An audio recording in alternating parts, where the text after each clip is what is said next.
Hello guys, welcome back. In this video, let's try to understand how do we create a list and access the elements inside the list. Let me take some example. So in order to create a empty list, there are two ways in Python to create. One is just by creating opening and closing square brackets. The other one is we have a built-in method called list. So either these two ways we can create an empty list. Let's try to see now how do we access the elements inside our list. Let me take the same example. So elements are from 10 to 80. So here there are two different types of indexing in Python. So where we don't have it in other languages. So here if I just say normally indexing starts from all the time 0. So the index of 10 would be 0. So starting from 0, you go until 7. And we also have negative index in picture. So for 80, the indexing would be starting from -1. So starts from -1, it goes until -8. Now, if you want to access all these elements, let's try to see with some different examples. So let's try to access the value list 1 of 3. So you have the value 40.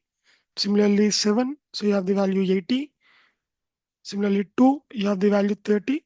Let's also try to see some other examples with the value negative indexing. So list 1 of -3. So in -3, you have the value 60. Similarly, list 1 of -8, you have the value 10. Let's try to check this in our Python ideal shell. So we'll keep this towards our left side. So let's create empty lists. So this is the way, and the other way you can use by using a list function. So now let's try to take the same list. So we would go for 10, 20, 30, 40, so on until 80. Let's try to access the value 3. It's 40. Similarly 7.